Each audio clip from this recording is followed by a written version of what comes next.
Central Ohio's cable television leader, this is QUBE.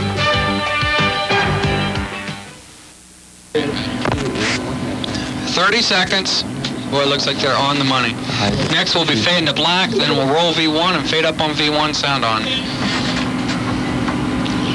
What was it, one by WC Fields? Stand by with Columbus Live open cart. If at first you don't. 15. And 10. Ready to fade to black? And fade to black. Ready to roll V1. Roll V1. Ready to fade up V1. Sound on. And fade up V1. Sound on. Ready to dissolve to 1 with open music under mic and EQ. I need some monitor. Fold back, please. Ready to dissolve 1 with open music under mic and EQ. And dissolve 1. Open music under mic and EQ. Good evening. Ready 2. Columbus Alive. Tonight, you're going to be able Take to 2. get your tic-tac-toe skills. Ready 1. Columbus man who went on the program Tic-Tac-Doe. Take 1. I still need some here. I don't have anything there. There we go. Some tips for you if you should be unfortunate enough to lose your job. Ready 3. Oh, what else have we got? 3. What have you got there? Well, there, I think you know this man. This is, and I'm sure you at home know this man as well, Dennis Carter, the host of Ready to Nuts and roll Bolts. V1 and He is dissolve hooked up V1. to what is Sound called on. a passive Okay, you can take exercise this back machine. down a little We're going to tell you what it Ready to is roll and V1, what it's dissolve doing V1, to sound on. Dennis, and that's first And roll tonight V1. on Columbus Alive. And dissolve V1. Sound on. Poor guys. Okay, 2 has a 2 shot. 1 starts a pan at Dennis's feet. 3 has the guest. Good. Sounds good. I gave it to Burton. I hope he got loaded. He did. He's got it. Open at 2. I'm opening on a shot at Dennis. Don won't be seen until after we see the guest. Okay. Yeah, we'll start at his feet. Red is all K2 color rotate. And it's all K2 color rotate. Change 0 on K2. Oh man, yeah. Ready to dissolve 1 clean. Music under mic and EQ. Ready to dissolve 1 clean. Music under mic and dissolve 1 clean. Music under mic Q. No, we are not making monsters here on Columbus Alive. You all know this man. This is the hub. The Olentangy facility is the production facility. We're also the head end for the system and master control for the system. But mainly our job at Olentangy is to produce the programs that go on QUBE. The production staff is the creative side, so we've been led to believe for many years. They are the producers, the associate producers, on-air talent, directors, production associates, even interns, and they're the people who come up with the ideas and actually put the thoughts together and format the programs that we do on QUBE. The producer is solely responsible for content. The producer, he or she, is the person who's responsible to make sure all of the elements are there, to make sure the talent understands what he/she has to do, to make sure that the technical aspects are set and ready. The producer's job is also to make sure all of the content is what he/she wants.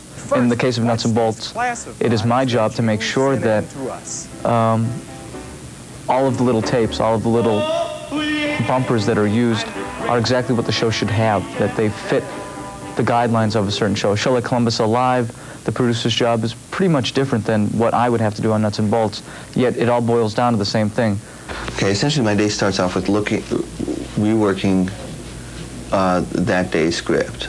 Okay, then we go into a meeting and the hosts read down the script and we talk about it. We make changes. Is this interactive phrase correctly? Is this the tone we really want to take? Is this the focus, and so forth? When that script is finalized, right, we start moving on to the next day. I talk to the bookers about what's on the next day. I make sure the writers have that information.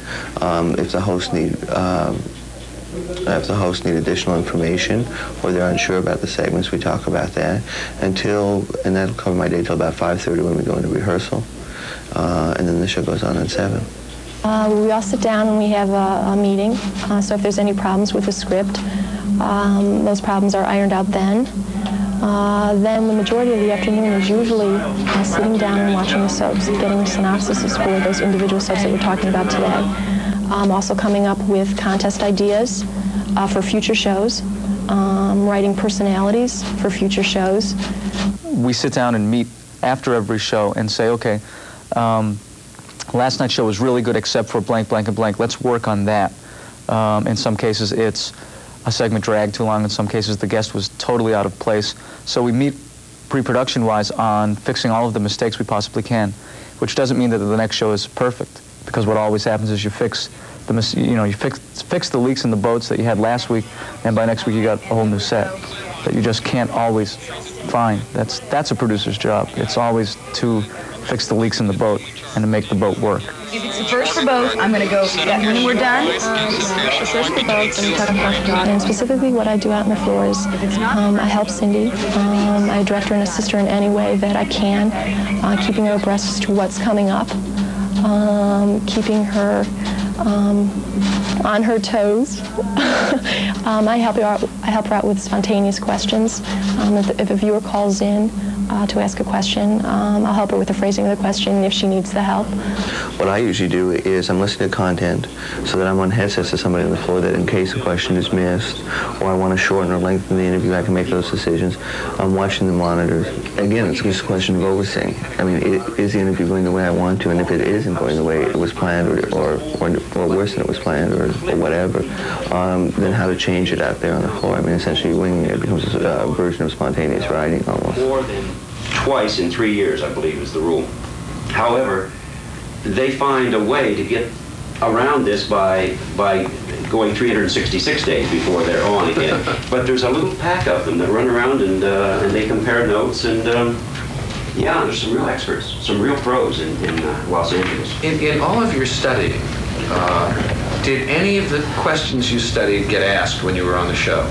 No. No, there was not.